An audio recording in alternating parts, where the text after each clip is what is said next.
Let's talk about something that doesn't get nearly enough attention in nutrition conversations: the actual cost per nutrient you're getting from your food. When we're looking at building a pantry that can sustain you through tough times, we need to move beyond just thinking about price tags and start calculating what you're actually getting for your money. Dried lentils are probably the champion here. You're looking at about 40 cents per serving, and what you get is extraordinary: 18 grams of protein, 15 grams of fiber, and a solid hit of iron and folate.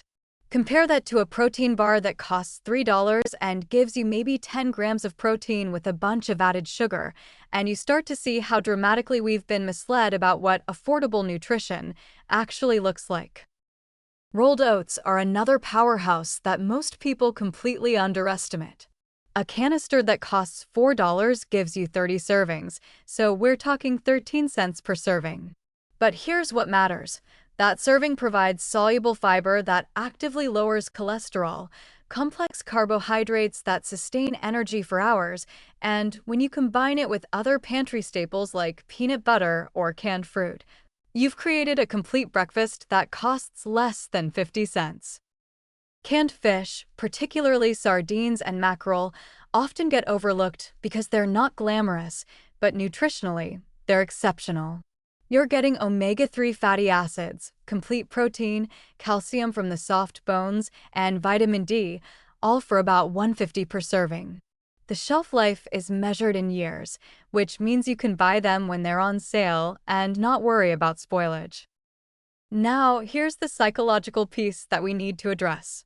When your pantry is well stocked with these kinds of staples, something shifts in your brain.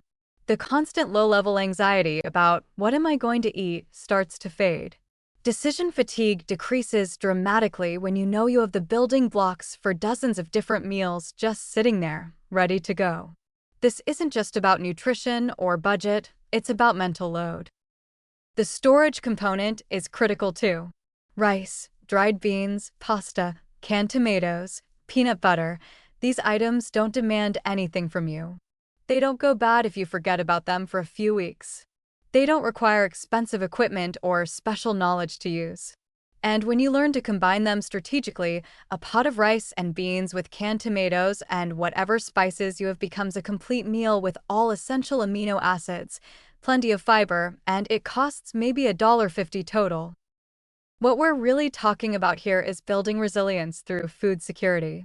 When economic uncertainty hits, the people who weather it best aren't necessarily those with the most money. They're the ones who've built systems that don't collapse under pressure.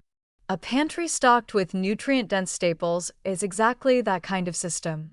It gives you options when options feel scarce, and that psychological buffer is worth far more than the money you save.